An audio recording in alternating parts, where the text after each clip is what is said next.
She calmed 3 4-year-old triplets who had made 27 professional nannies quit in 8 months, and all she did was bake them pancakes using a recipe from a dead woman who once loved her. But let this story start from the beginning. From the night Cassandra Morgan woke up shivering in a broken-down car behind a grocery store, her 5-year-old daughter gasping for air through an asthma attack, with no money for medicine and nowhere left to go. From the morning she walked into a luxury Manhattan penthouse and witnessed World War III erupting in a living room, worth more than she would earn in 10 lifetimes.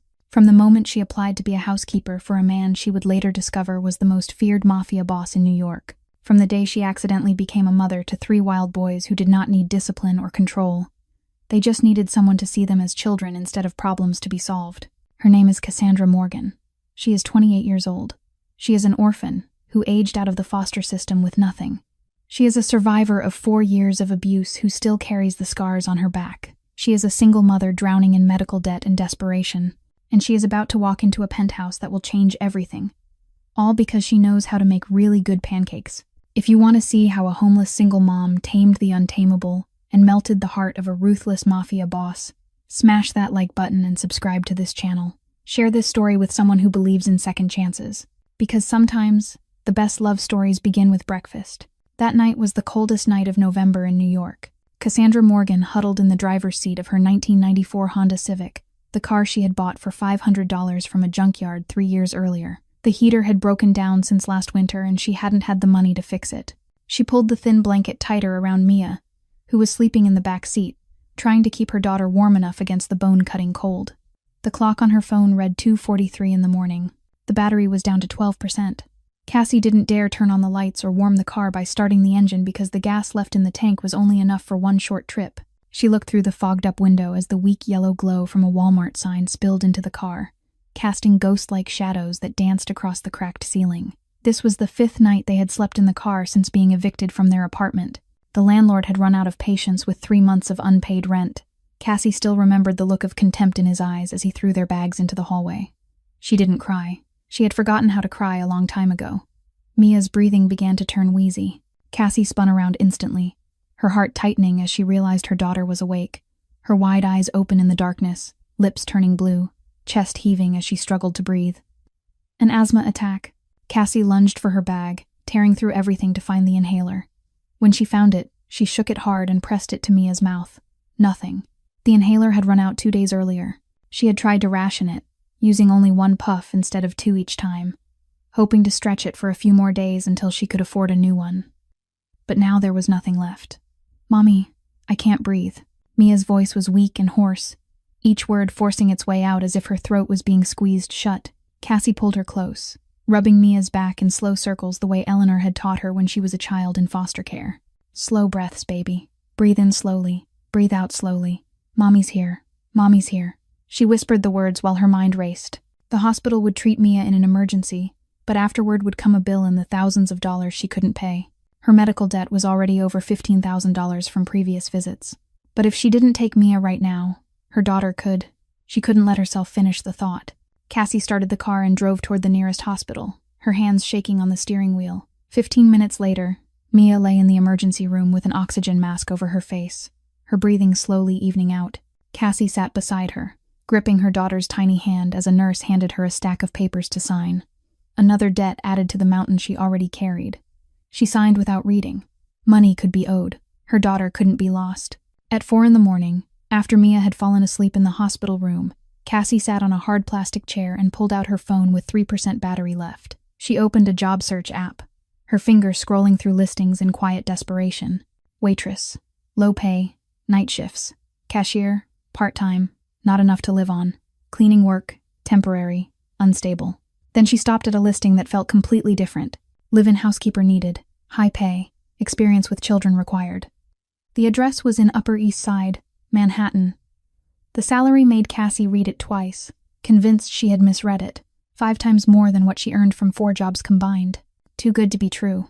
There had to be something wrong, but Cassie was out of options. Her daughter was in the hospital because she couldn't afford medicine. They were living in a car in the middle of a New York winter. She had nothing left to lose. Cassie pressed apply just before the phone died completely. She didn't know that single tap would lead her into the penthouse of one of the most dangerous men in the city, into the lives of 3 wild children no one had been able to control, and into a future that would change her life forever. The next morning, Cassie received the reply email while sitting in the hospital room waiting for Mia to be discharged. The interview had been scheduled for 6 in the morning the following day. 6 in the morning. Who interviews a housekeeper at 6 in the morning? But Cassie didn't have the right to question it. She only had the right to show up on time and pray this wasn't a scam. That night, she took Mia to Rosa's place, her former neighbor from the apartment complex before they were evicted. Rosa was a Puerto Rican woman in her 60s, living alone after her husband passed away and her grown children moved far away. She was the only one still willing to help Cassie when the rest of the world had turned its back. "She's still weak," Rosa said, looking at Mia with worried eyes. "Are you sure you have to go to an interview tomorrow morning?" "I don't have any other choice, ma'am." Cassie bent down and kissed Mia's sleeping forehead. "If I don't get this job, I don't know what else to do." Rosa sighed and placed a hand on Cassie's shoulder. "You're the strongest child I've ever known. I saw that back when you were still in foster care. You'll get through this." Cassie wasn't so sure, but she nodded and left. She worked her night cleaning shift from 10 in the evening until 4 in the morning at an office building, then went straight to the interview address without time to shower or change properly. She only managed to stop at a public restroom in the subway station, wipe herself down with wet paper towels, and change into the only decent outfit she had left. A white button-down shirt yellowed at the collar, and black slacks that fit a little too tight because she had lost too much weight over the past few months. Cassie pulled her sleeves down as far as she could to hide the scar on her wrist. She didn't want anyone to see the marks of her past. When she stepped out of the subway station in the Upper East Side, Cassie felt like she had landed on another planet. Towering buildings with gleaming glass facades, luxury cars lined along the street, each one worth more than her entire lifetime of work. Pedestrians in tailored suits and office dresses, Starbucks cups in hand, moving with purpose and importance. And her, Cassandra Morgan, standing in the middle of all that wealth with the faint scent of industrial bleach still clinging to her hair. The building she needed was one of the tallest in the area, with a marble lobby and crystal chandeliers hanging from a soaring ceiling. Cassie walked inside, trying to look as though she belonged there even as her heart pounded in her chest. The security guard at the desk looked up at her, his gaze sweeping from head to toe with undisguised disdain. "What are you here for?" His voice was cold. "I have an interview. At the penthouse." "An interview?" He smirked. "For what position?" "Housekeeper." He looked her over again, this time more carefully, as if appraising a cheap item in a second-hand shop. Cassie felt her cheeks burn with shame, but she lifted her chin. She had endured far worse than this. A look of contempt was nothing compared to what Ryan had done to her. "I'll call upstairs to confirm." He picked up the phone, spoke briefly, then hung up with a flicker of surprise on his face. Private elevator at the end of the hall on the right. Straight to the penthouse. Cassie stepped into the elevator, the polished metal doors sliding shut behind her. She looked at her reflection in the mirrored surface and barely recognized the woman staring back. Thin, pale, dark circles under her eyes from endless lack of sleep. But there was still a faint glimmer of hope left in her gaze. The elevator stopped, the doors opened, and Cassie stepped into a completely different world.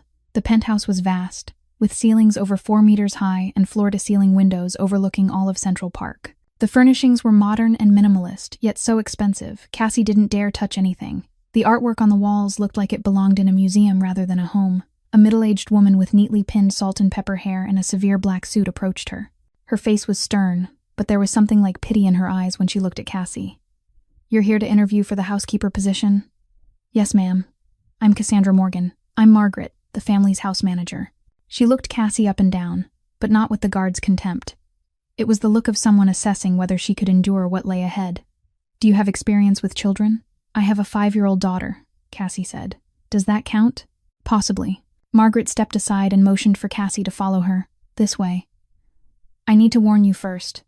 Mr. Moretti has 3 4-year-old triplet sons. They're quite—" She paused, searching for the right word. "Energetic. We've had 27 nannies in the past 8 months.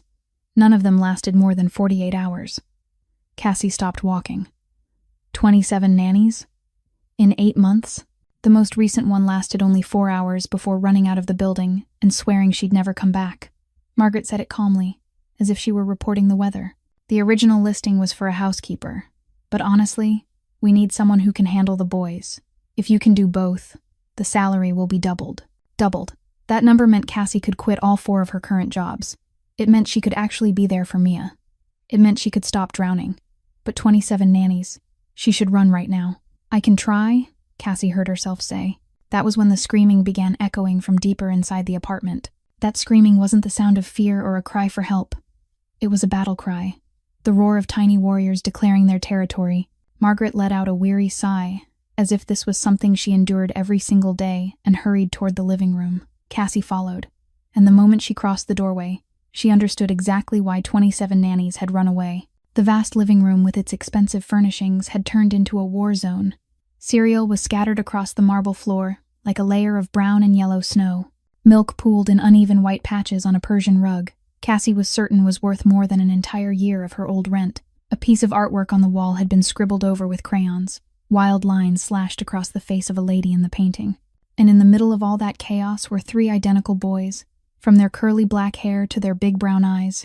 Yet each of them was creating a different kind of destruction. The first boy stood on top of the marble kitchen island, tilting a cereal box and pouring it onto the floor with a defiant expression. He stared straight at Margaret, lips pressed tight as if to say she couldn't do a thing to him. "That's Nico," Margaret shouted to Cassie over the noise. "The oldest of the 3 by 4 minutes. He thinks he's the boss." Cassie looked toward the corner of the room, and her heart nearly stopped. The second boy was hanging from the massive curtains, at least 3 meters above the ground, swinging like a monkey in a zoo. The red velvet fabric trembled dangerously, and Cassie could see the curtain rod beginning to bend under the boy's weight. "Leo," Margaret explained, as if a 4-year-old dangling 3 meters in the air was perfectly normal. "The middle one. He can climb anything.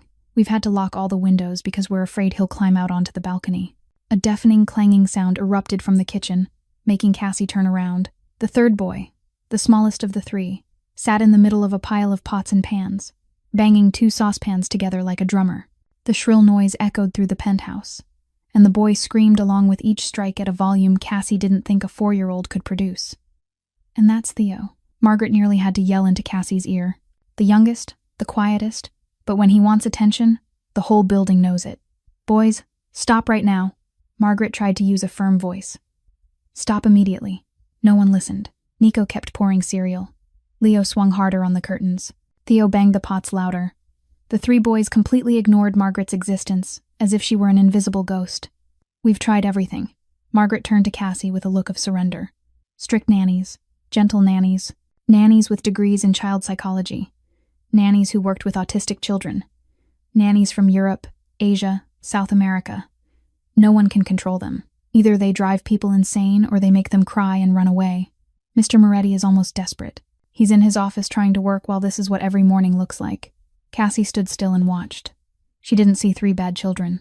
She didn't see 3 little monsters that needed to be controlled. She saw something else. She saw Nico, whose eyes weren't defiant but testing, waiting to see how the adult would react, checking whether anyone truly cared or just wanted him to be quiet. She saw Leo up high, not because he wanted to destroy anything, but because he wanted to be seen, wanted someone to notice him long enough to worry. She saw Theo banging the pots not because he loved noise, but because noise was the only way he knew how to say that he existed, that he was here, that someone should look at him. Cassie saw herself in those boys.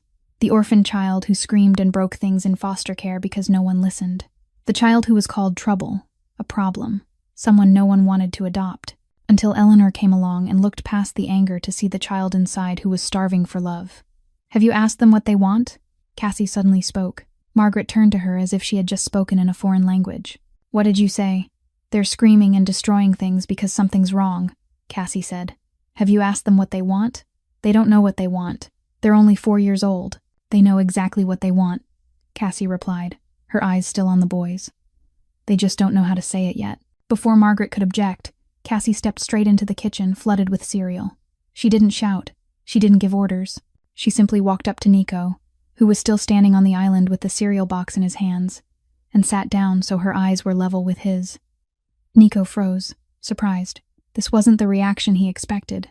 Every adult before had yelled, had snatched the cereal away, had told him he was bad, but this woman just looked at him calmly and asked a question no one had ever asked him before. "You're hungry, aren't you?"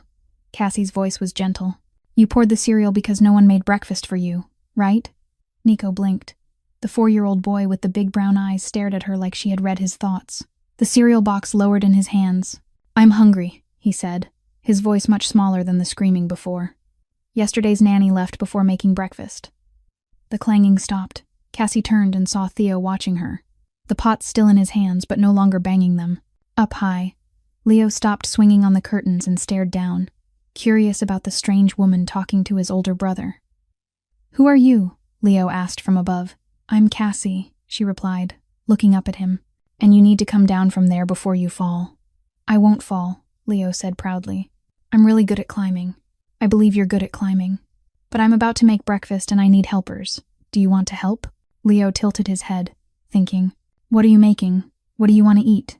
Cassie asked, looking at all three boys. "Pancakes." Theo suddenly spoke, the first full word he had said since Cassie walked in. "I want pancakes." "I can make pancakes," Cassie smiled. "But I need 3 assistant chefs. Do you want to be chefs?" The 3 boys looked at each other, communicating silently in a way only triplets could. Then, as if an agreement had been reached, Nico put the cereal box down and climbed off the island. Leo released the curtain and instead of jumping, climbed down slowly with impressive skill. Theo placed the pots on the floor and stood up. All 3 boys walked to the counter and lined up, staring at Cassie with anticipation. Margaret stood frozen in the doorway, mouth open, unable to speak. Cassie began searching for ingredients in the luxurious kitchen filled with modern appliances she had never seen before. "Where's the flour?" she asked aloud. "Left cabinet," Nico pointed. "And the eggs?" "The big fridge," Leo said. "The milk's there too. I know because I sneak milk at night. Good job." Cassie laid the ingredients out on the counter. "Now everyone gets a job. Nico, you're the oldest. You'll measure the flour. Leo, you crack the eggs. Theo, you stir the batter, okay?" All 3 nodded, their eyes lighting up with a kind of excitement Cassie suspected no one had seen in them for a long time. Cassie guided Nico as he poured flour into the bowl, most of it landing where it should, only a little spilling out. She didn't scold him, just laughed and said flour liked to dance. Leo cracked the eggs with fierce concentration, tongue sticking out to the side, and only broke one onto the floor. When he looked ready to cry, thinking he'd be yelled at, Cassie handed him another egg and said even the best chefs broke eggs sometimes. Theo stirred the batter with such focus he didn't say a word, fully absorbed in his task. When Cassie poured the batter onto the pan, a familiar smell filled the kitchen. It was Eleanor's recipe, the only foster mother who had ever loved her during her years in care. Eleanor had passed away 3 years earlier, just before Mia was born, but her pancake recipe lived on in Cassie's memory. A little vanilla, a little brown sugar, and the secret was a small pinch of cinnamon. Eleanor used to say pancakes weren't just food, they were love you could taste. "Who wants to flip one?" Cassie asked. Me. 3 voices answered at once. Cassie helped each boy flip a pancake, holding the pan handle together with their small hands. Nico flipped his perfectly and cheered. Leo flipped a bit too hard and nearly sent it flying, but it landed safely back in the pan. And Theo, the quietest one, flipped his so perfectly Cassie had to call him a flipping genius. Theo's smile then, small but real, was the first true smile Cassie had seen on his face. 30 minutes later, the kitchen looked like a flour bomb had gone off. Batter was on the floor, the counters, the boys' hair, and Cassie's too. But on the table was a towering stack of pancakes, and 3 boys sat eating happily from plates they had helped make themselves. No more screaming, no more banging pots, no one hanging from the curtains, just chewing, quiet giggles, and Nico telling his brothers these were the best pancakes ever. "This is the best breakfast I've ever had," Leo declared, his mouth still full. "Because you made it yourselves," Cassie said, wiping flour from Theo's cheek.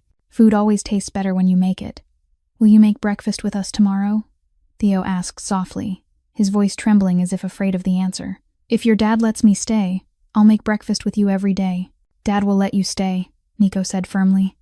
"All the nannies leave, but you're different. You don't yell." Margaret was still standing in the doorway, now with tears in her eyes. In 8 months, she had never seen the boys sit and eat a full meal, never seen them laugh like this, never seen Theo, the quietest one, speak so much. "How did you do that?"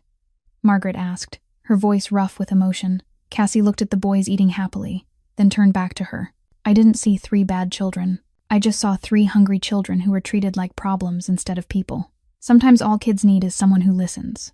That was when a voice spoke from behind her, deep and cold as ice. "Who are you?" Cassie turned around and nearly dropped the pan in her hands. The man standing in the kitchen doorway was the embodiment of power and danger. He stood at least 6'1", with broad shoulders and solid muscle visible beneath the thin fabric of a black shirt left casually unbuttoned at the top. Tattoos ran from his neck down across his chest, Intricate patterns Cassie didn't have time to fully see, but more than enough to know he wasn't an ordinary man.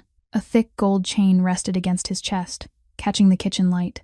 His face looked carved from stone, sharp jawline, straight nose, and eyes so dark and cold Cassie felt frozen where she stood. His black hair was slightly disheveled, as if he had run his hands through it too many times from stress. This was the face of a man who wasn't used to being refused, wasn't used to being challenged, and certainly wasn't used to seeing his 3 sons sitting calmly and eating breakfast like this. "Dad," Nico looked up, his mouth still smeared with syrup. "You have to try these pancakes. They're really good. Miss Cassie made them with us." Lorenzo Moretti, the boss of one of the most powerful mafia families in New York, stood perfectly still. His cold eyes moved from Nico to Leo and then to Theo, as if he couldn't believe what he was seeing. 3 sons, the children who had driven 27 nannies away, were sitting properly at the table, eating pancakes and talking like ordinary kids. "I cracked the eggs," Leo bragged proudly. "I only broke 1. I stirred the batter," Theo added, and it was the longest sentence he had spoken all morning. "Miss Cassie says I'm a flipping genius." Lorenzo turned his gaze to Cassie, and she felt as if she were being scanned to the bone. His stare was sharp, calculating, assessing every detail of who she was in a few silent seconds. "You're here for the housekeeper position," he said at last. Not a question, but a statement. "Yes." Cassie forced her voice to stay steady even as her heart raced. "I'm Cassandra Morgan. I came for the interview this morning. And you decided to cook breakfast instead of interviewing. The boys were hungry and destroying the kitchen," Cassie replied. Surprised, her voice didn't shake. "I thought breakfast would solve both problems." Lorenzo was silent for a long moment. He looked at the stack of pancakes on the table, at the kitchen smeared with flour and eggs, at his 3 sons eating happily with syrup on their cheeks and flour in their hair. Then he looked back at Cassie and something shifted in those cold eyes. Not warmth, but recognition, respect. 27 professional nannies couldn't get my sons to sit and eat a single meal in the past 8 months. Lorenzo's voice was still deep but no longer icy. "You've been here less than an hour and they're eating pancakes like angels. What did you do?" "I asked them what they wanted," Cassie answered simply. "Then I listened." Lorenzo looked at her as if she had spoken in a language he had never heard before. "You're hired," he said abruptly. What? "You're hired," Lorenzo repeated. "Not as a housekeeper. As whatever it is you just did. Triple the salary listed. Starting today." Cassie opened her mouth to speak, but Lorenzo had already turned to Margaret. "Prepare a room for her, close to my son's rooms, and call my lawyer. I want an employment contract drafted before noon. Mr. Moretti." Cassie spoke, surprised she dared interrupt him. "I have one condition." Lorenzo stopped and turned, one eyebrow lifting slightly. Few people dared set conditions with him and live to tell about it. "What condition?" "I have a daughter," Cassie said, her voice trembling but firm. "Mia, 5 years old. If this is a live-in position, she has to stay with me. I can't be apart from her." Lorenzo didn't answer right away. He studied Cassie with an unreadable expression, and she felt like she was standing in a courtroom awaiting judgment. Every second stretched endlessly. "How old is she?" 5.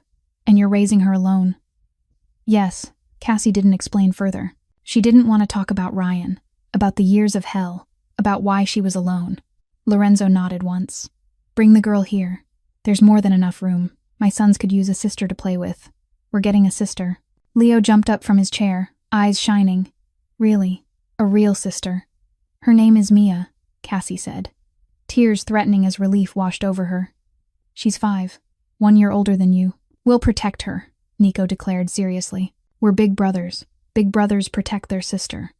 Lorenzo looked at his sons, then at Cassie, and she could swear the corner of his mouth lifted just slightly. "Any other conditions?" "My daughter has asthma," Cassie added, knowing she was pushing her luck but unable to stop. "She needs monthly medication, and I have a lot of medical debt. I'll take care of the best health insurance for both of you." Lorenzo cut in. "Medication? Doctors? Anything the girl needs? You just take care of my sons." Cassie didn't know what to say. That morning she had been sleeping in a car with her asthmatic daughter, unsure where the next meal would come from. Now a mafia boss was offering her a salary 10 times anything she had ever earned, along with housing and health care. "Is this real? When can you start?" Lorenzo asked. I need to pick up my daughter," Cassie stammered. "She's staying with someone I know. I can come back this afternoon." "I'll send a car," Lorenzo said, pulling out his phone. "The address." Cassie recited Rosa's address as if in a dream. Everything was happening too fast, too unreal. She had come here hoping only for a job to survive. She never imagined she would leave with a completely new life. "Dad," Theo suddenly spoke, his small voice quiet. "Miss Cassie is staying with us." "Right. She's not leaving like the others." Lorenzo looked at his son, then at Cassie with a warning in his eyes that said if she dared hurt his children, she would regret it. But Cassie wasn't afraid of that look. She had lived in fear of another man for 4 years, and she knew the difference between real danger and protection. Lorenzo Moretti was dangerous, but not to those who belonged to him. "She's staying," Lorenzo told Theo, his eyes still on Cassie. "Right, Miss Morgan." Cassie looked at the 3 boys, watching her with hopeful eyes. 3 children she had met less than an hour ago, yet who reminded her of herself as a child. 3 children who needed someone to stay. "Yes," she said, "I'll stay." The black Mercedes pulled to a stop in front of the aging apartment building in Queens where Rosa lived. Cassie stepped out of the car, feeling like she had slipped into someone else's dream. Just a few hours earlier, she had been a homeless woman interviewing for a housekeeper job. Now she had ridden in a luxury car with a private driver, on her way to pick up her daughter and take her to a new home. Rosa opened the door with Mia hiding behind her, the little girl's wide eyes fixed anxiously on the expensive car. "Mommy, what's happening?" Mia whispered, her voice barely louder than a breath. "Are we in trouble?" "No, sweetheart." Cassie knelt down and wrapped her arms around her daughter. "Mommy found a job, a good job, and we're going to have a place to live. A real home, a real home." Mia blinked, not sleeping in the car anymore. Never again. Cassie kissed her forehead, fighting back tears. "Never again, I promise." Rosa watched them with tears in her eyes. She handed Cassie a small bag holding the few belongings Mia had and squeezed her hand tightly. "You deserve happiness, child. Both of you do." On the drive back to Manhattan, Mia sat pressed close to Cassie, her tiny hand gripping her mother's and never letting go. She stayed quiet, staring out the window as the city shifted from run-down streets to gleaming towers of glass and steel. "Mommy, what kind of job are you doing?" Mia finally asked. "I'm going to take care of 3 little boys," Cassie explained. "They're triplets, 4 years old, 1 year younger than you. You'll meet them." "Are they scary, Mommy?" Mia's voice trembled, and Cassie knew her daughter was thinking about shouting and banging and crying from the past. "No, sweetheart. They're a little noisy, but they're not scary, I promise." When the elevator opened onto the penthouse floor, Mia pressed herself against Cassie's leg, her eyes wide as she took in the luxurious apartment. She had never seen a place this big or this beautiful. The high walls, the enormous windows, the shiny objects she was afraid to touch. Then the sound of pounding footsteps filled the air. "The sister is here," Leo's voice shouted first, and the 3 boys appeared at the end of the hall like a small storm. But instead of charging forward as usual, they stopped when they saw Mia shrinking beside Cassie. The boys exchanged looks. Then Nico, as the oldest, stepped forward slowly. "You're Mia, right?" he asked, his voice much gentler than usual. "Miss Cassie said you're 5. You're 1 year older than us." Mia nodded shyly, still hiding behind her mother's leg.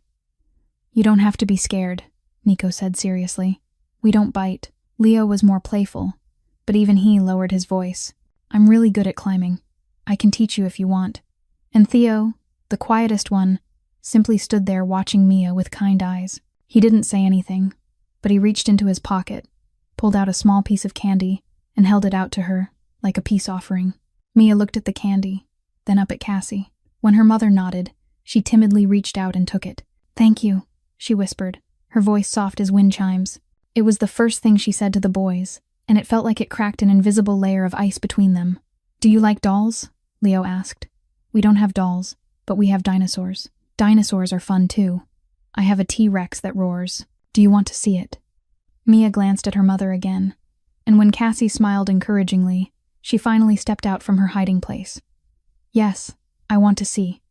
The boys seemed instantly energized. Leo ran off to grab the dinosaur.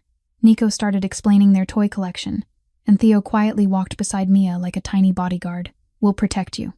Nico suddenly stopped and said, his voice so serious it hardly fit a 4-year-old. "Miss Cassie is our mom now, so you're our sister. Big brothers protect their sister. That's the rule." "Yeah, it's the rule," Leo nodded firmly. "Anyone who picks on you, we'll show them." Mia looked at the 3 boys with tears pooling in her eyes, and Cassie realized her daughter was feeling something she had never truly known before. Belonging, safety. Mia had never had siblings, never had anyone stand on her side besides her mother. And now she had 3 brothers declaring they would protect her after knowing her for only minutes. "Thank you," Mia said, her voice shaking. "I've never had big brothers before." "Well, now you've got 3 at once," Leo grinned. "Saves time getting to know them one by one." Margaret appeared at the end of the hall, watching the 4 children slowly finding their way toward each other. She turned to Cassie, her eyes filled with undisguised amazement. "You really do have something magical with children." "It's not magic," Cassie replied, her eyes following the 4 kids as they walked together toward the playroom. "It's just love. Sometimes that's all children need."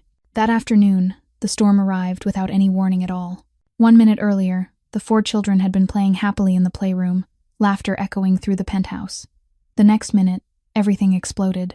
Cassie didn't know exactly what triggered it. Maybe Leo grabbed the T-Rex dinosaur out of Nico's hands. Maybe Theo was pushed when he tried to squeeze between his brothers. Maybe it was simply the exhaustion piling up from a long day filled with too many changes. Whatever the cause, the result was unmistakable. All 3 boys erupted at once like 3 timed bombs detonating together. Nico screamed and hurled toys at the wall with the shocking strength of a 4-year-old. Leo sobbed uncontrollably, pounding his fists against the floor while yelling words no one could understand.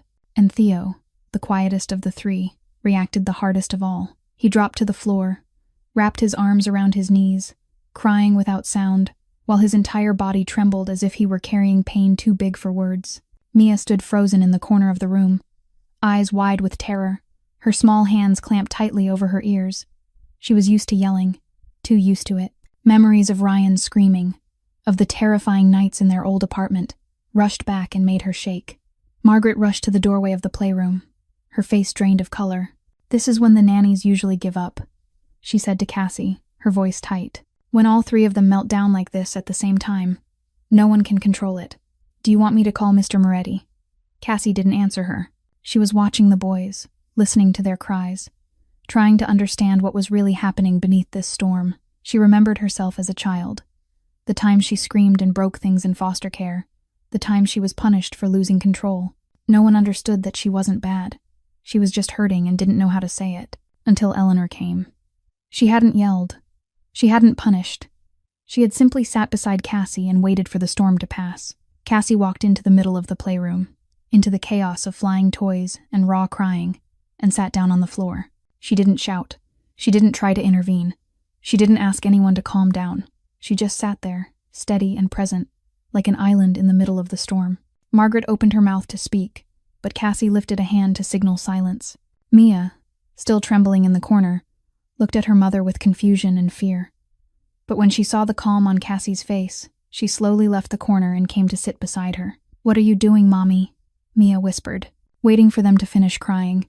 Cassie answered softly, stroking her daughter's hair. "Sometimes people need to cry until the tears run out. Our job is just to be here when they do." The 2 of them sat there as the storm slowly weakened.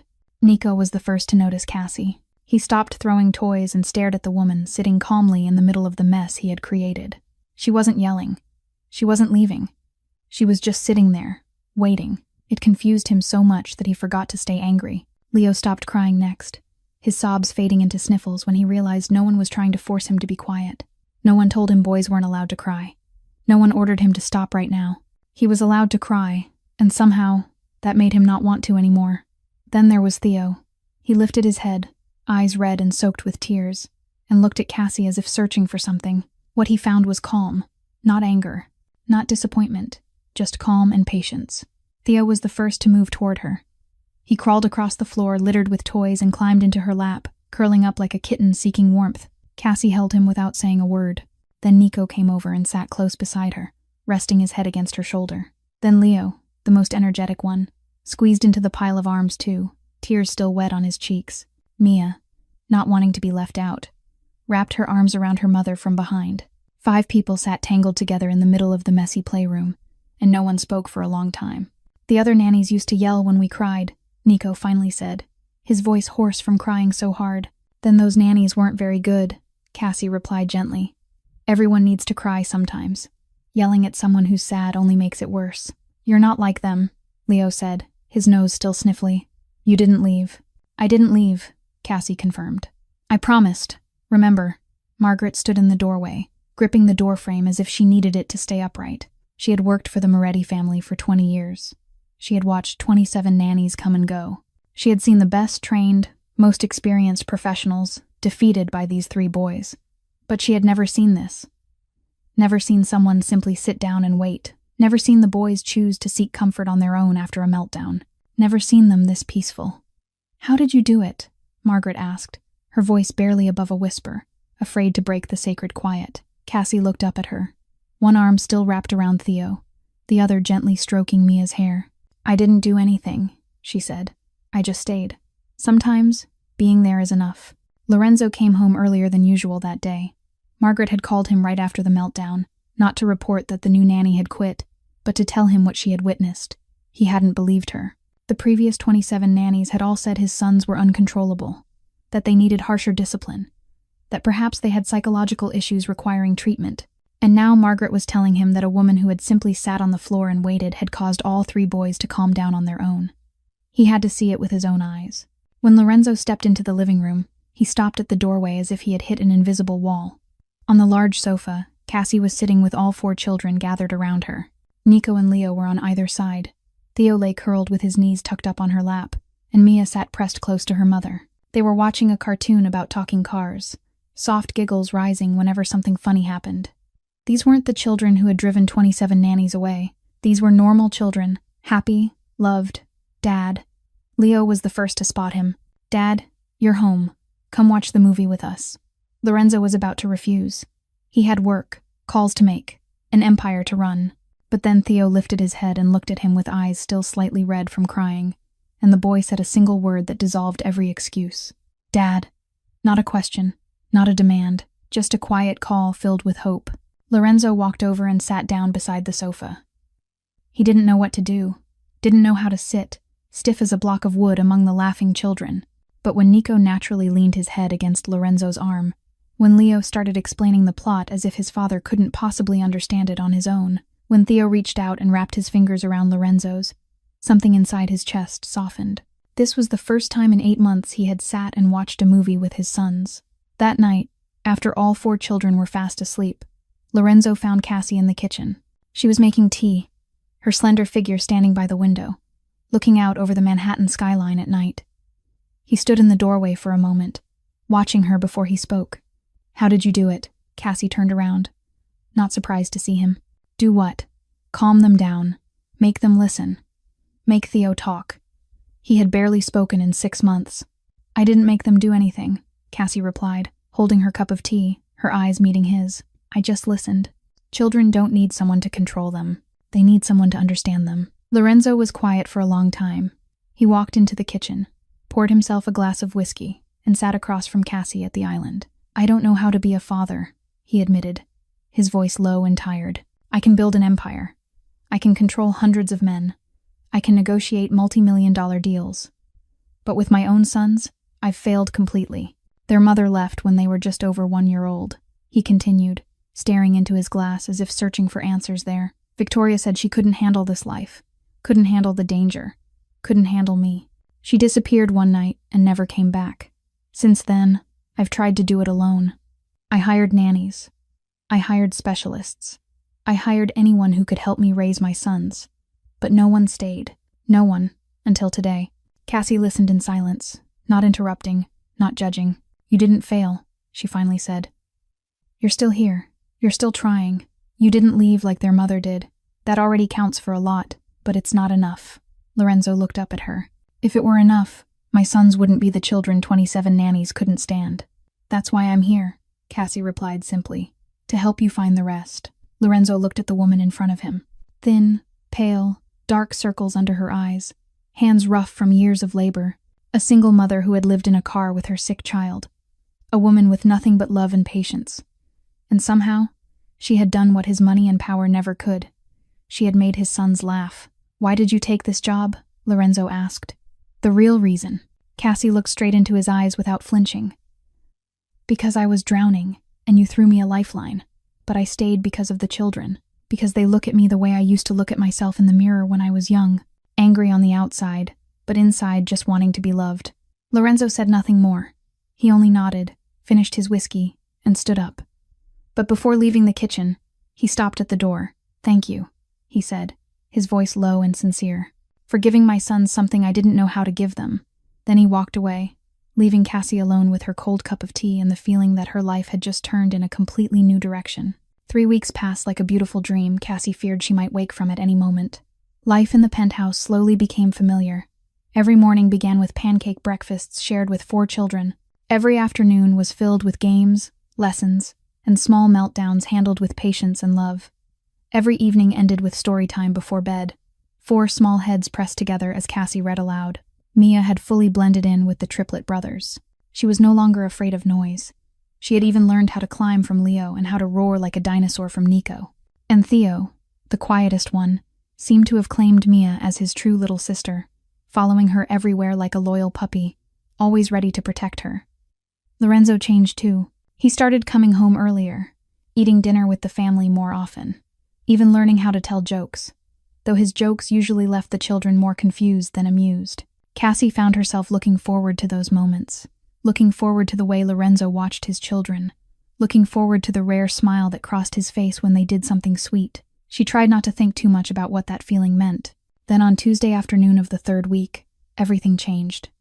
Cassie was in the kitchen preparing an afternoon snack when the doorbell rang urgently. Before Margaret could reach the door, it burst open, and a man stumbled inside. Cassie froze in place. The man was covered in blood. Blood on his face, blood soaking his white shirt, blood running from a wound in his shoulder. He leaned against the wall to stay upright, panic in his eyes as he scanned the room until he saw Margaret. "Don Moretti," he rasped. "I need to see Don Moretti now. They're coming. Kozlov knows. They know our location." Margaret didn't panic the way Cassie expected. Instead, she moved with the frightening calm of someone accustomed to situations like this. She quickly helped the man into Lorenzo's office and shut the door. Cassie stood there, her heart pounding wildly, trying to process what had just happened. Don Moretti. That was what people called Italian mafia bosses. She had read enough books and seen enough movies to know that. Lorenzo Moretti, Don Moretti, the Moretti boss. All the pieces began to fall into place. The excessively luxurious penthouse, the guards she had seen moving through the building, the way people looked at Lorenzo with a mix of fear and respect, the phone calls in Italian he often took behind closed doors. She was living in the home of a mafia boss. She was raising the children of a mafia boss. Lorenzo appeared from his office a few minutes later, his face cold as stone. He gave Margaret orders in Italian, and when he turned back, he saw Cassie standing in the kitchen doorway, pale as ash. Their eyes met. Lorenzo understood instantly that she had seen everything, heard everything, understood everything. "Where are the children?" he asked tightly. "In the playroom with Mia. They didn't see anything." "Good." Lorenzo nodded. "Come into my office.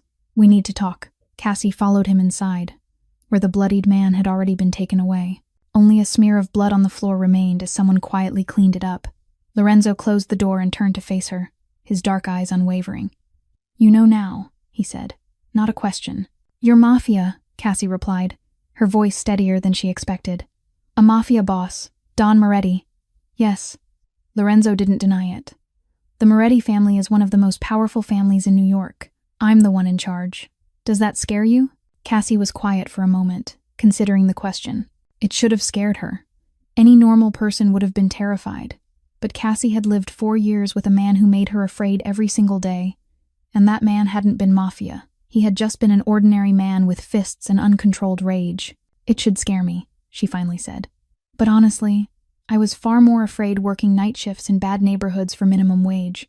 I was far more afraid living with my ex-husband." Lorenzo frowned, clearly not expecting that answer.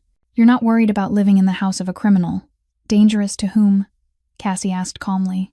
"To the people who threaten you, the people who betray you, your enemies. But to your children, you're just a father doing his best. To me, you're the man who gave my daughter and me a home when no one else even looked at us.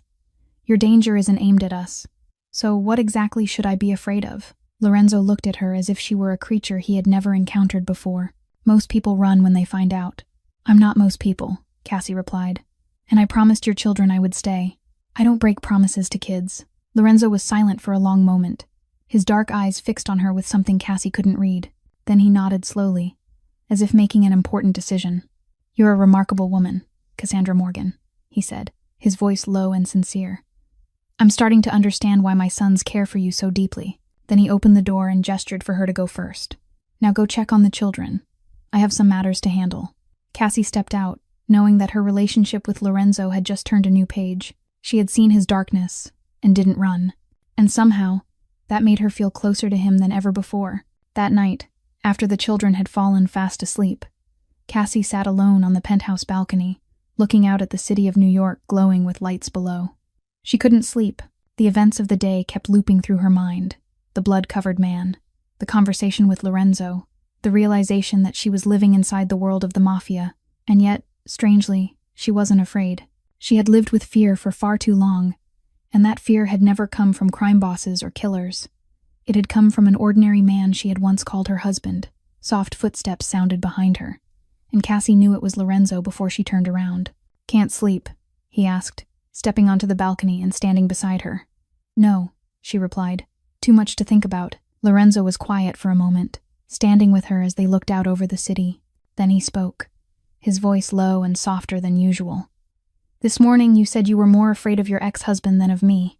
What did he do to you?" Cassie felt her body tense. It was a question she had avoided for 2 years. A question she didn't want to answer, because answering meant remembering, reliving memories she had tried to bury. But there was something about Lorenzo, about the way he asked not out of curiosity but out of a genuine need to understand, that made her open up. "His name was Ryan," Cassie began, her voice quiet and distant as if she were talking about someone else. "We met when I was 19, just out of the foster care system with nothing but a bag of old clothes. He was 5 years older, handsome, charming, and he said exactly what I wanted to hear. I thought it was love. I didn't know it was a trap." She paused and took a slow breath. Lorenzo didn't rush her. He simply waited in silence. "At first it was just words. He told me I was stupid, useless, that no one would ever love an orphan like me except him. I believed it because I didn't know anything else. Then words became punches. Punches became kicks. Kicks became 4 years of hell. I didn't know how to escape." Cassie gently pulled down the collar of her shirt, revealing a long scar running from her shoulder down her back. Lorenzo inhaled sharply when he saw it, his dark eyes clouding with something dangerous. "He shoved me into a glass door," Cassie said, her voice flat as if she were talking about the weather. "The glass shattered. I stitched the wound myself because he wouldn't let me go to a hospital, afraid they would ask questions. Mia was only 2 then, crying all night because she saw the blood. Where is he now?" Lorenzo's voice was low and cold, colder than anything Cassie had ever heard from him.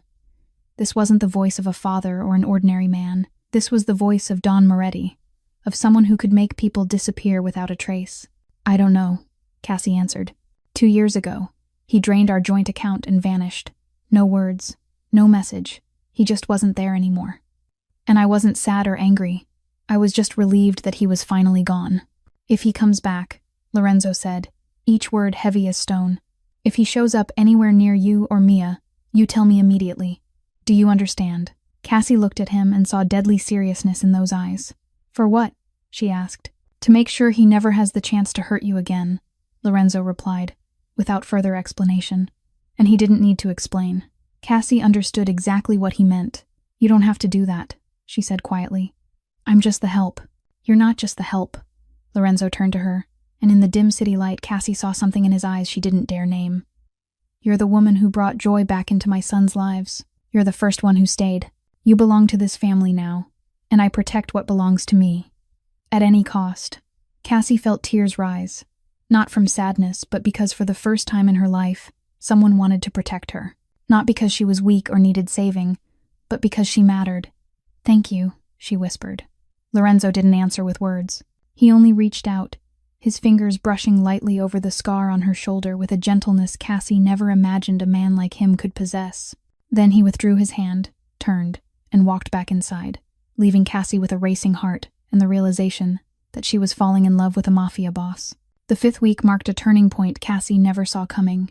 It all began on an ordinary Tuesday morning like any other, with pancake batter sizzling in the pan and 4 children sitting around the table waiting. Leo was the first to say it. "Mama Cassie, I want extra chocolate chips." Cassie nearly dropped the pan. She turned to look at him, unsure if she had heard him correctly, but Leo only looked back at her with wide, innocent eyes, as if he had said the most natural thing in the world. "What did you just call me?" "Mama Cassie." Leo tilted his head. "You're our mama. You take care of us. You make breakfast for us. You read stories to us. You hold us when we cry. That's what mamas do. Nico nodded in agreement.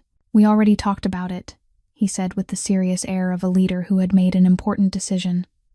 Your mama Cassie. Dad is Papa Lorenzo. Mia is our sister. We're a family. And Theo, the quietest one, only looked at Cassie with hopeful eyes and asked a single question. Do you want to be our mama? Cassie couldn't hold back her tears. She knelt down, wrapped all 3 boys in her arms, and cried like she never had before. Yes, she wanted to. She wanted to more than anything. Lorenzo stood in the kitchen doorway, having witnessed everything. When Cassie looked up at him with anxious eyes, afraid she had crossed some invisible line, he only nodded slowly. A small, rare smile appeared at the corner of his mouth. And from that day on, Mama Cassie became what the 3 boys called her. Mia began calling Lorenzo Papa Lorenzo as well. At first shyly, then as naturally as breathing. She even drew a family picture with 7 people, the 6 of them now, and 1 future baby, because every family needed another baby. Lorenzo kept that drawing in his wallet. As Mia's 6th birthday approached, Cassie began planning a small celebration. She planned to bake a cake, blow up balloons, invite Rosa over. That was all she could think of, because that was all she had ever known how to do. But Lorenzo had other plans. I rented out the Children's Museum for Mia's birthday, he announced as casually as if he were ordering pizza. You did what? Cassie nearly choked on her coffee. The entire museum. 3 hours. No one else but our family. I also invited a few kids from the Triplets preschool. There will be costumed performers, a magician, and a castle-shaped birthday cake, because Mia once said she liked castles. Lorenzo, that's too much. Cassie tried to protest. I can't let you spend that much money on my daughter. Lorenzo cut in, and the way he said my daughter made Cassie's chest tighten. Mia is my daughter now, in every way that matters. She's had 5 birthdays with store-bought cakes and no parties because her mother had to work 3 or 4 jobs at once. This year she'll have the birthday she deserves. Don't argue with me about this, Cassie. This is what I want to do. Cassie couldn't argue, and she didn't want to when she saw the look in Lorenzo's eyes. The look of a father who wanted to give his daughter the entire world. On Mia's birthday, when the family walked into the empty museum reserved just for them, Mia froze at the entrance. She looked around with eyes so wide Cassie was afraid they might spill over. Balloons everywhere. Birthday banners hanging from the ceiling. Museum staff dressed as princesses and princes waiting to greet her. And at the center stood a towering 3-tier castle cake, with Mia's name written in shimmering pink frosting. Is all of this for me? Mia's voice trembled. All of it is yours, little princess. Lorenzo knelt beside her. Happy birthday. Mia didn't speak. She just stood there as tears rolled down her cheeks. Cassie rushed over, afraid something was wrong. But when Mia turned to her, Cassie saw these weren't tears of sadness.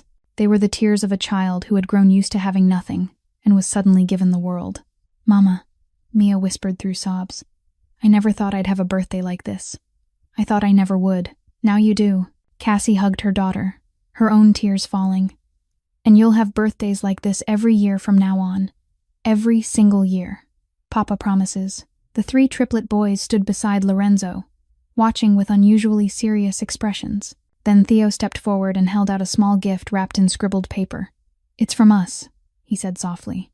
We made it ourselves. Inside was a bracelet made of colorful plastic beads, clearly handmade by the boys, uneven and imperfect. But to Mia, it was the most beautiful gift she had ever received.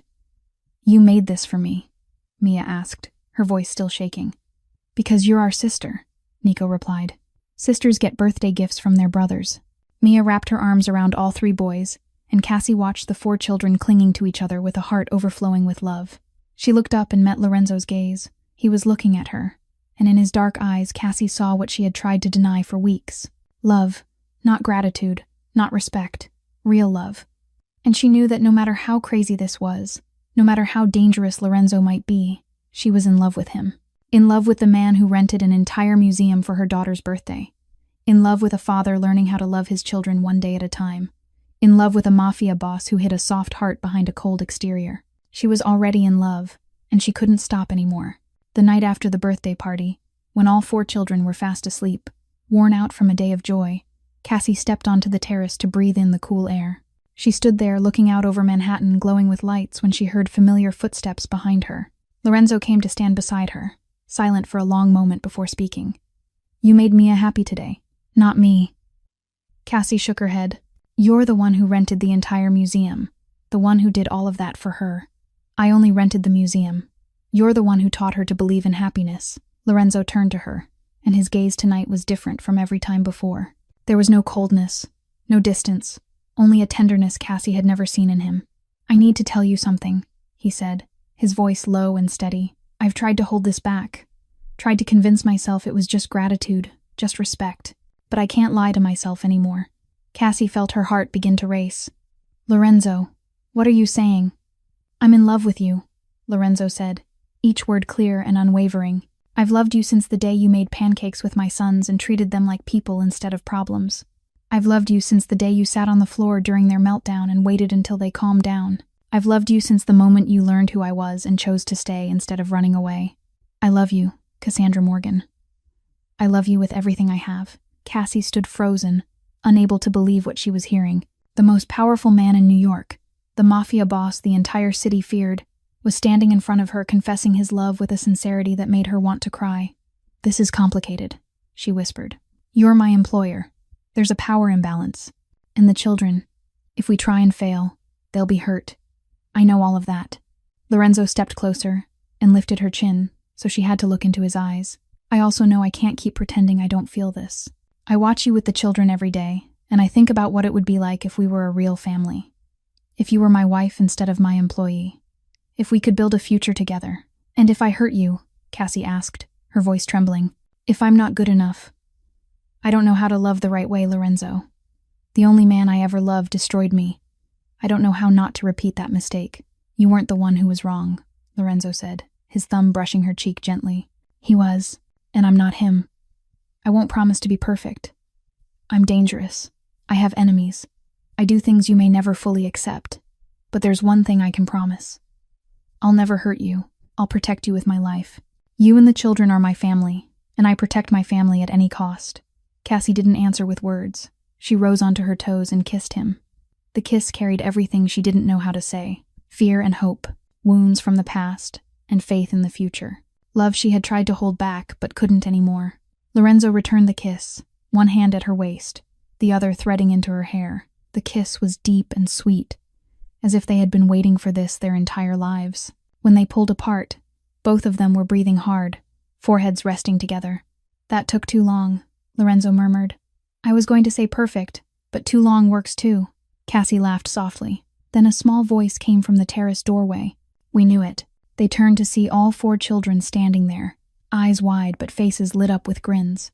Leo spoke first. Papa looks at Mama Cassie like a prince looks at a princess in movies. He crossed his arms triumphantly. That means kissing. Right. Are you okay with this? Cassie asked, looking anxiously at the 4 small faces.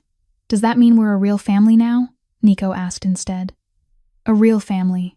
Forever, Lorenzo answered, if you all agree.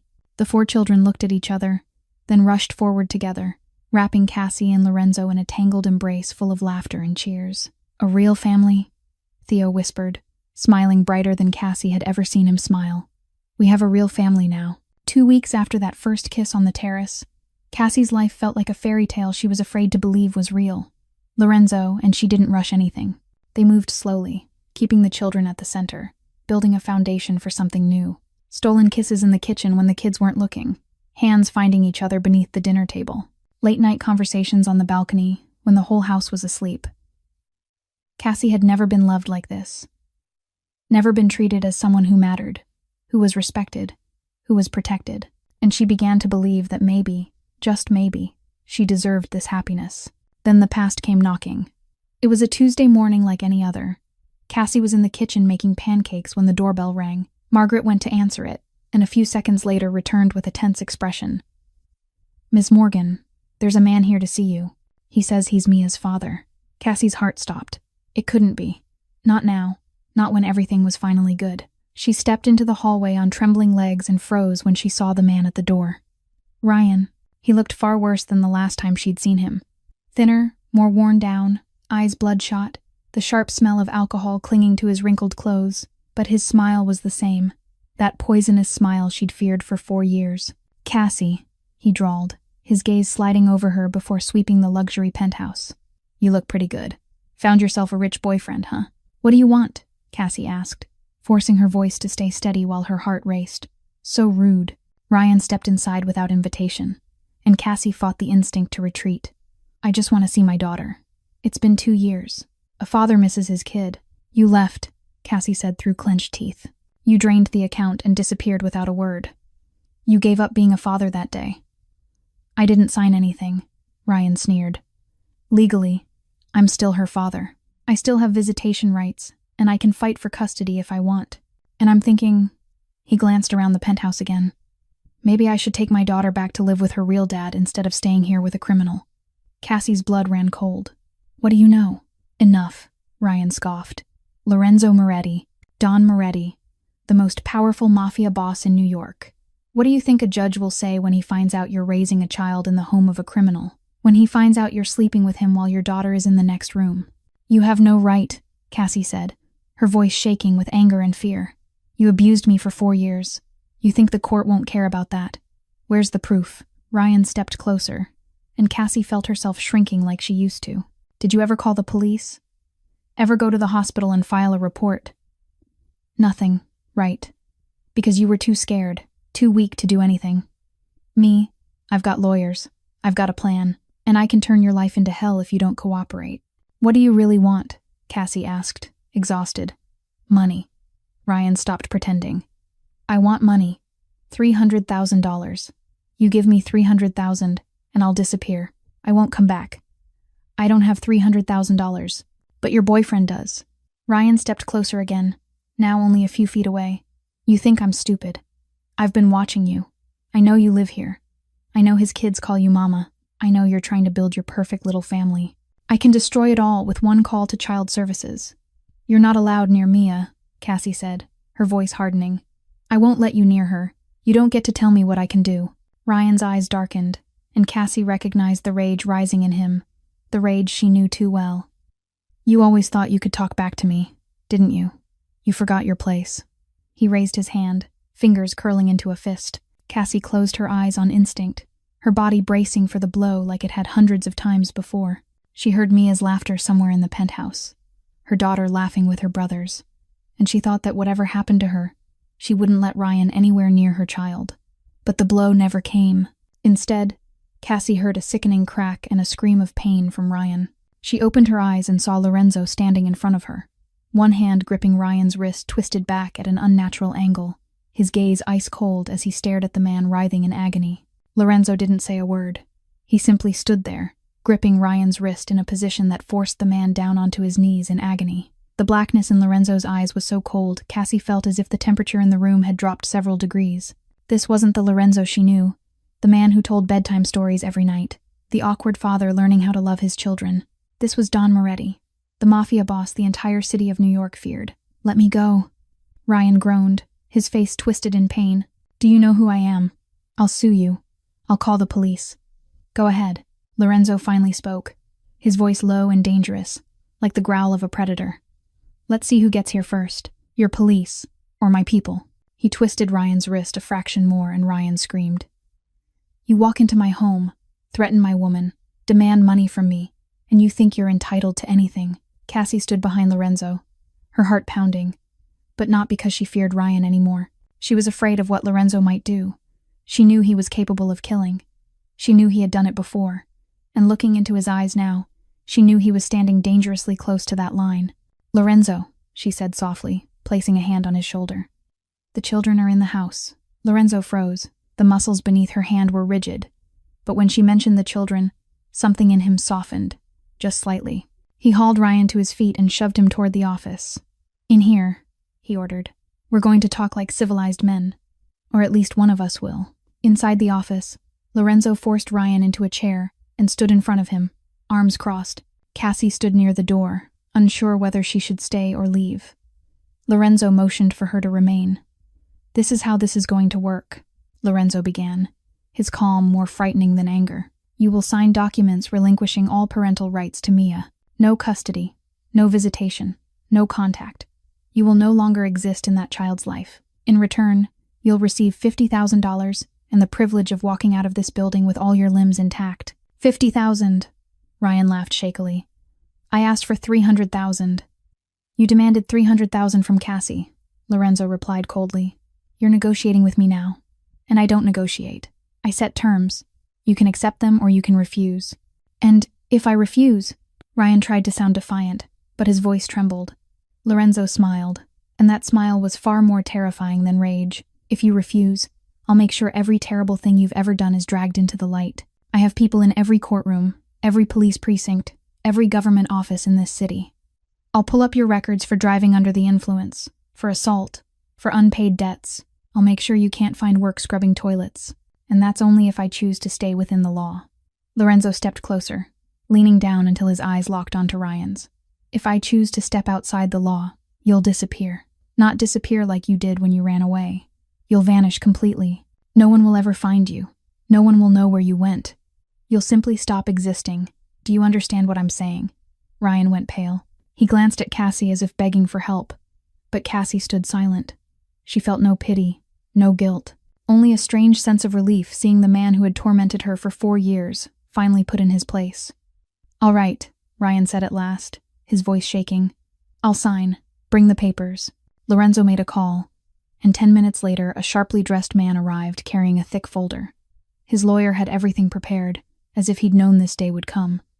Maybe he had. Maybe he'd been ready since the night Cassie told him about Ryan. Ryan signed every page with trembling hands. The relinquishment of parental rights, the no-contact agreement, the receipt for payment. When it was done, Lorenzo handed him a thick envelope. 50,000, cash. Now leave, and remember this. If you come near Cassie or Mia ever again, if you so much as think about contacting them, I'll find you. And next time, there will be no negotiation. Ryan stood, stuffed the envelope inside his jacket, and hurried for the door. Before disappearing, he turned back to Cassie one last time. You were always trash, he spat, trying to reclaim a shred of dignity. He'll get tired of you soon enough. Get out! Lorenzo roared, and Ryan fled through the door as if chased by demons. When the door shut, Cassie collapsed. Her knees buckled, and she would have fallen if Lorenzo hadn't caught her.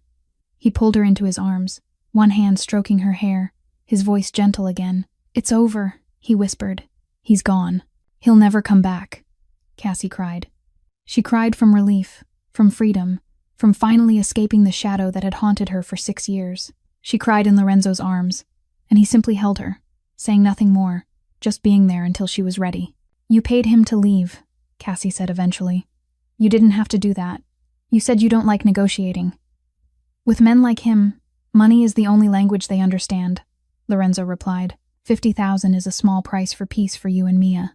I'd have paid 10 times that if I had to. You're free now, Cassie. Truly free. She looked up at him and saw not just protection in his dark eyes, but love. The love of a man willing to do anything to keep her safe. Thank you, she whispered. You don't need to thank me. Lorenzo kissed her forehead. You're my family, and I protect my family at any cost. 3 weeks after Ryan disappeared, Cassie thought life had finally become peaceful, but she was wrong. The new threat didn't come from her past. It came from Lorenzo's world. She began to sense that something was wrong when Lorenzo started coming home later, his face more strained, the calls in Italian and Russian growing more frequent and more heated. The number of guards in the building doubled. Margaret moved with a level of vigilance Cassie had never seen in her before, and Lorenzo, the man who was calm in every situation, began checking the locks several times each night. What's going on?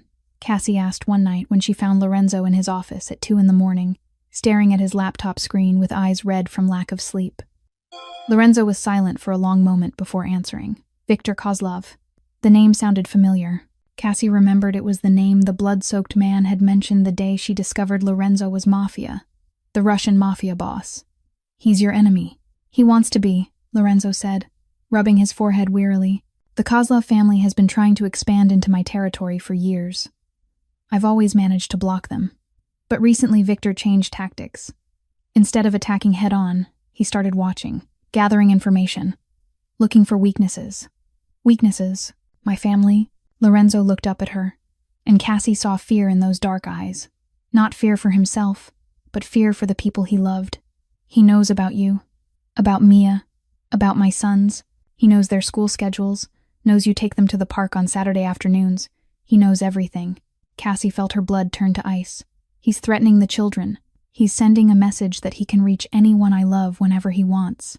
Lorenzo stood and walked to her, taking her hands in his. I'm handling this. I won't let anything happen to you or the children.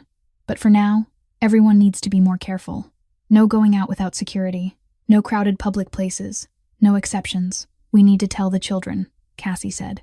They're old enough to understand that they need to be careful, and they'll be more afraid if they sense something is wrong without anyone explaining it. Lorenzo agreed, and the next morning they sat down with the 4 children in the living room. The kids looked at the adults anxiously, sensing the seriousness in the air.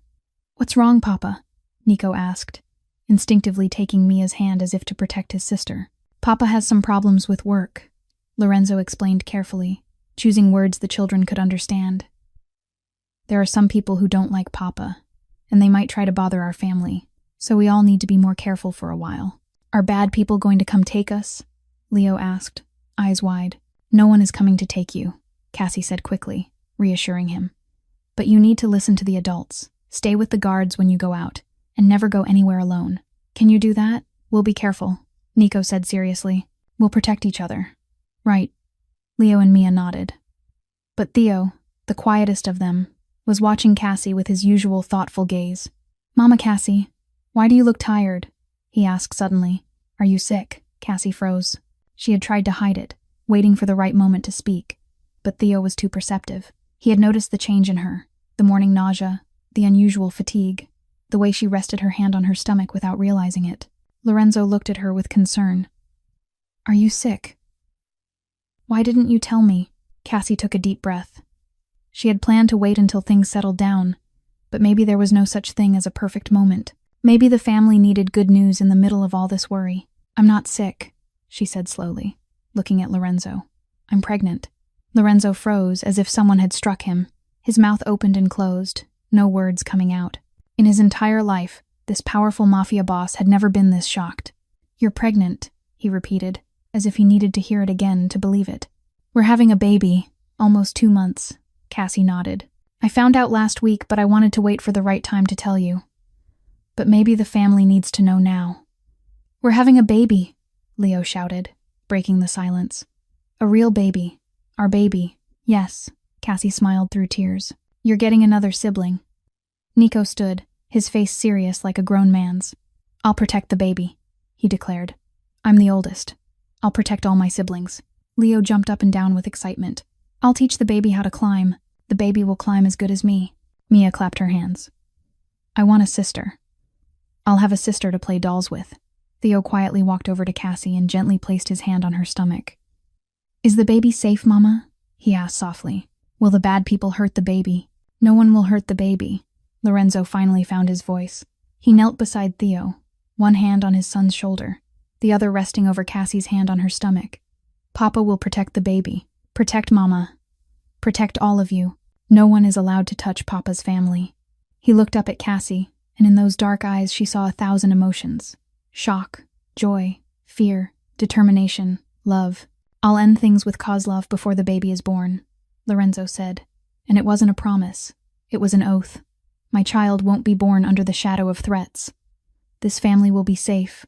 I swear it to you. The attack came on a Tuesday night. As if the universe wanted to remind Cassie that the most important moments of her life always happened on that day. She was reading a bedtime story to the 4 children, all of them crowded together on one large bed, when the alarm tore through the calm. This wasn't the usual soft chime that sounded when someone entered the elevator. This was the emergency alarm, sharp and relentless. The alarm, Lorenzo had explained, meant intrusion. Children, follow Mama right now, Cassie said, her voice steady even as her heart pounded wildly. Now. No questions. The 4 children obeyed instantly, the survival instincts Lorenzo had drilled into them over weeks kicking in.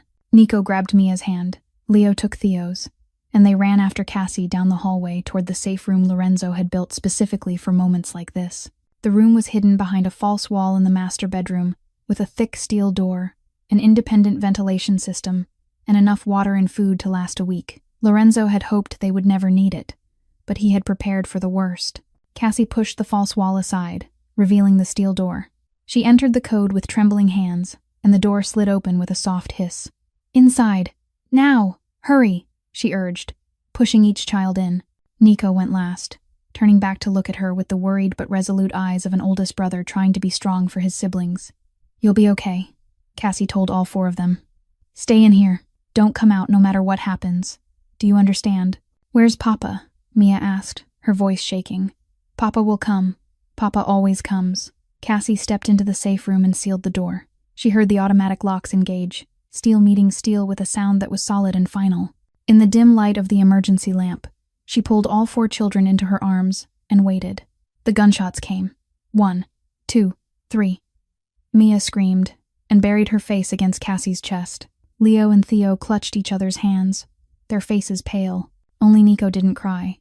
He sat with his eyes squeezed shut, lips moving as if he were praying. Cassie held them tighter, one arm instinctively shielding her stomach, where a small life was growing, unaware of the chaos beyond the walls. She thought of Lorenzo, of the man she loved somewhere out there facing his enemies. She thought of the possibility that he could be hurt, that he might not come back, and she prayed, for the first time in years, praying that he would be safe. 2 more shots rang out, then silence. The silence was more terrifying than the gunfire, because it could mean anything. Lorenzo could have won. Lorenzo could have lost. The attackers could be searching for them at that very moment. Cassie didn't know how much time passed. It could have been minutes. It could have been hours. Time lost all meaning inside that sealed steel room. She only knew to keep holding the children, whispering reassurances she wasn't even sure were true. Papa will be fine. We'll be okay. This will pass. Then came the knock. 3 short knocks, 2 long ones, 1 short. The code Lorenzo had taught her. Cassie. Lorenzo's voice came through the thick steel. It's safe now.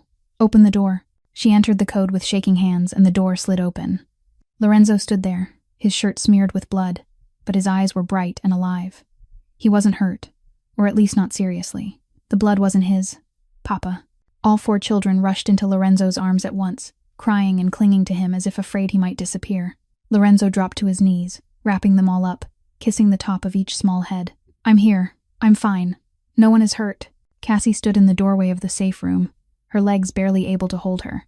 What happened? 2 of Kozlov's men, Lorenzo said, his eyes still on her over the heads of the children clinging to him. They got past the lower-level security. They didn't get past me. They were dealt with. Dealt with. Cassie knew what that meant. She knew Lorenzo had just killed 2 men to protect his family, and she didn't feel the horror she thought she should. She felt gratitude. Gratitude that he was alive. Gratitude that the children were safe. Gratitude that the baby inside her was still protected. Lorenzo stood and walked to her, pulling her into his arms. He didn't speak, just held her tightly as if she were the most precious thing in the world. I almost lost everything, he whispered into her hair. I almost lost you. Lost the children. Lost the child not yet born. I couldn't survive that, but you didn't lose us, Cassie said, holding him back, feeling his heart pounding through his shirt. You saved us. You always save us. Kozlov has to end, Lorenzo said, his voice hard as steel. I'll finish this. Tonight. He looked into her eyes, and Cassie saw the ruthless resolve of Don Moretti. No one threatens his family and lives to tell the story. Lorenzo kept his word. 1 week after the attack, Viktor Kozlov and every trace of threat from the Russian Mafia family vanished completely. Cassie didn't ask for details. She didn't need to know, and didn't want to know. She only knew that one night Lorenzo came home with exhaustion in his eyes but relief in his posture and said just 2 words to her. It's done. From that moment on, Kozlov's shadow no longer haunted their family. Life slowly returned to normal, or at least to what counted as normal for a Mafia family. The children went back to school without a constant wall of bodyguards hovering over them. Cassie could take them to the park without the constant fear of being watched, and her belly began to grow, the baby developing strong and healthy like a promise of a brighter future. Then one Tuesday morning, like every truly important moment in her life, everything changed again. Cassie was making pancakes in the kitchen, 4 children sitting around the table waiting for breakfast, when Lorenzo walked in holding a small red velvet box. He didn't say a word. He walked straight to where she stood by the stove and dropped to one knee on the flour-dusted kitchen floor. Cassie almost dropped the pan. Lorenzo, what are you doing? What I should have done a long time ago. Lorenzo opened the velvet box, revealing a diamond ring that sparkled softly, simple yet elegant. I have a ring. I bought it the first week you came here because I knew the moment you made pancakes for my children and made them laugh for the first time in months, that you were the woman I wanted to spend my life with. I kept waiting for the perfect moment to propose, and then I realized there's no more perfect moment than this one. Here, in the kitchen where you turned this house into a home, with our 4 children watching, with you carrying our 5th child. This is my life. You are my life. Cassandra Morgan. Will you marry me? Cassie stood there with tears streaming down her face, pancake pan still in her hand, flour smudged across her apron. She looked at Lorenzo kneeling before her, the most powerful man in New York, staring up at her with hope and fear, like a boy terrified of rejection. She looked at the 4 children holding their breath, waiting, and she knew there was only one possible answer. Yes. The kitchen exploded in cheers. Lorenzo stood, slipped the ring onto her finger, and kissed her right there amid flour and the faint smell of pancakes burning on the stove. The wedding took place 2 weeks later on a clear Saturday morning in Central Park. Not the lavish ceremony people might expect from a Mafia boss. Just family, Margaret, Rosa, and a judge Lorenzo knew. Cassie wore a simple white dress that gently hid her 4-month pregnant belly. Mia served as flower girl in a soft pink dress, while the triplets wore tiny suits identical to their fathers, solemn like miniature gentlemen. Lorenzo cried when he saw Cassie walking toward him. The ruthless Mafia boss, the man feared by all of New York, stood there with tears running down his face as he watched the woman he loved in her wedding dress. Their vows were simple and sincere. I choose you. You choose me. We choose each other. Every day. Forever. After the ceremony, they completed another sacred act. The judge stayed to witness and sign the adoption papers. Lorenzo legally adopted Mia as his daughter. Cassie legally adopted Nico, Leo, and Theo as her sons.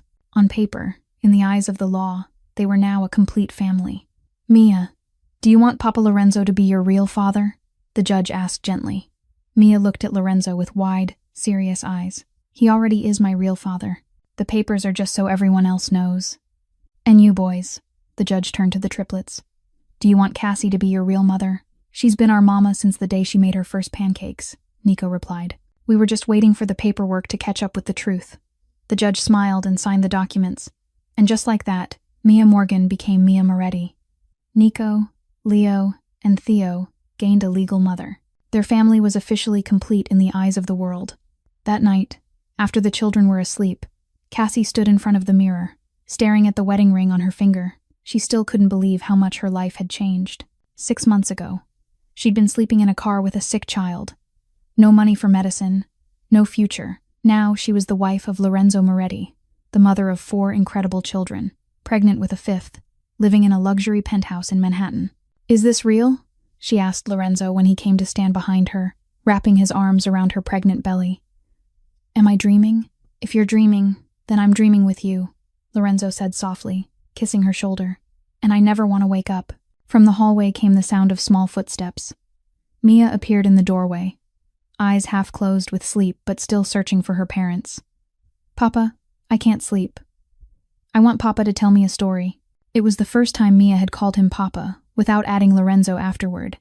Just Papa. Simple and natural as breathing. Lorenzo looked at Cassie, his eyes shining, then bent to lift his daughter into his arms. All right, little princess. Papa will tell you a story. Cassie watched them go, her heart so full she thought it might burst. Family. She finally had a real family. 5 months after the wedding, at 3 in the morning on a Tuesday, Cassie woke to a sharp pain tearing through her abdomen and a warm wetness spreading beneath her. She lay there for a second, trying to understand what was happening, and then it hit her. Her water had broken. The baby was coming. Lorenzo. She shook her husband's shoulder. Lorenzo, it's time. Lorenzo shot upright like a spring, eyes still heavy with sleep but instantly alert when the words registered. It's time. Now. The baby. The hospital. Who do I call? Where's the bag? Where's the car? Where are the keys?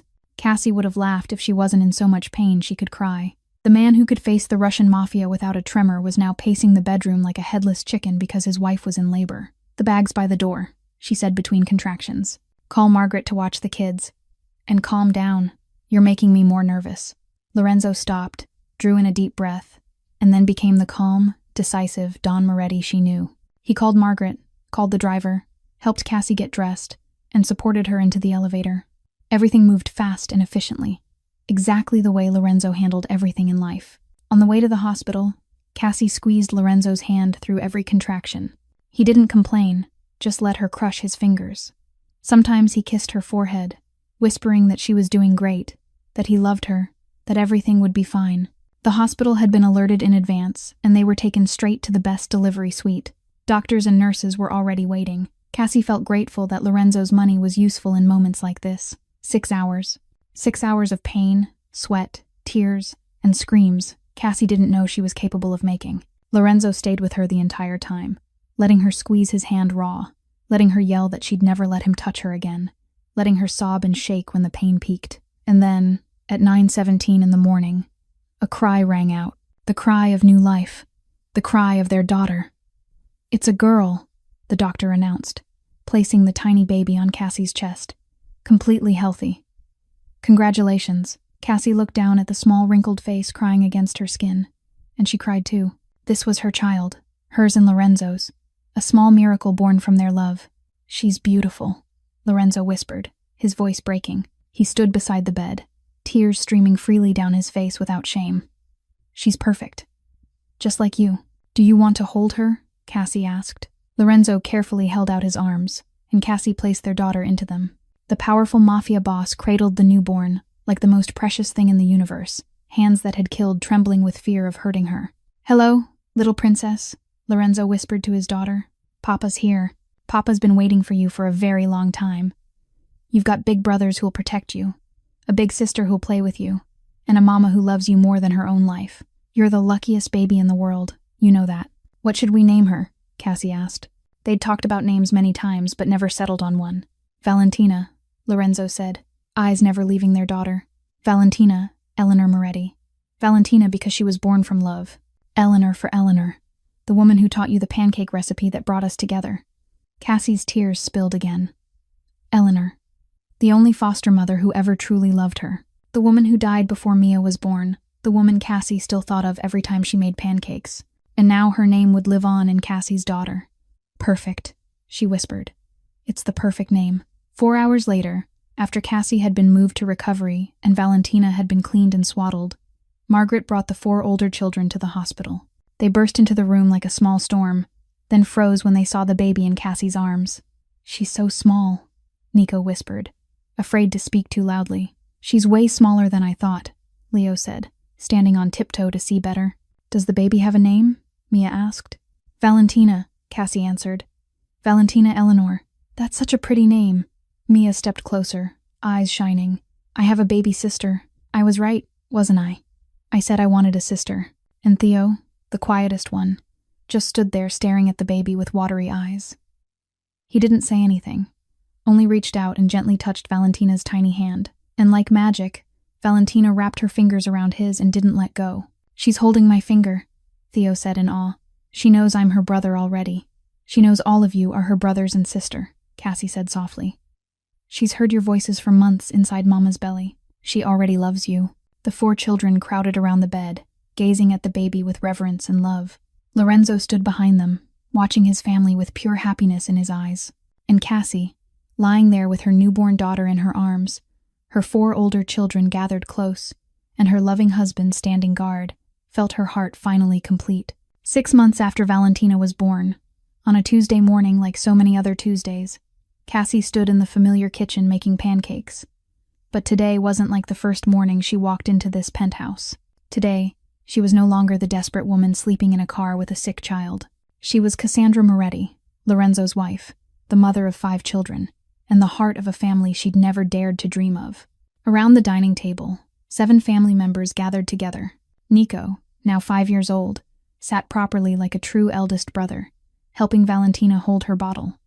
Leo never stopped telling jokes and making silly faces, sending the whole table into laughter. Theo was still quiet, but the smile on his face now appeared far more often than it did in the beginning.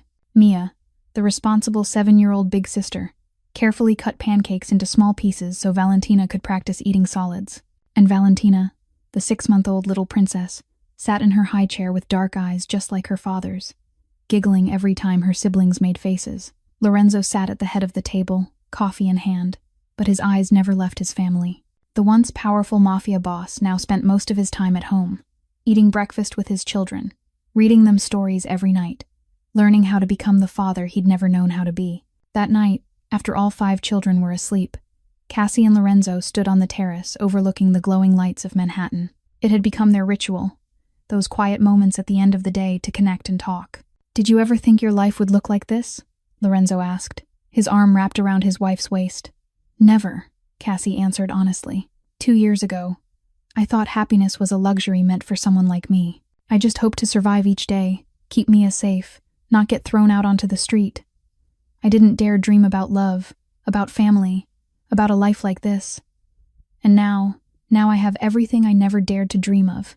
5 incredible children, a husband who loves me with his whole heart, a warm home, a real family, and it all started with a plate of pancakes, with seeing 3 hungry children instead of 3 bad children. Lorenzo kissed her hair. You taught me that family isn't blood. Family is the people who choose to stay together every day, through storms and sunshine, through hardship and happiness. You turned my cold house into a home. You turned me from a mafia boss into a father who knows how to love. I owe you everything. We don't owe each other anything, Cassie said, turning to look at him. We built this life together. Every day we choose each other. Every day we choose this family. That's what matters most. They stood there in silence, looking at the city below, thinking about the journey behind them. From a broken car parked behind a supermarket to a luxury penthouse. From absolute loneliness to a family of 7. From fear to love. From surviving to truly living. Cassie realized that life doesn't always give us what we want, but sometimes it gives us what we need. She needed a job, and life gave her a family. She needed safety, and life gave her love. She needed a roof, and life gave her a home.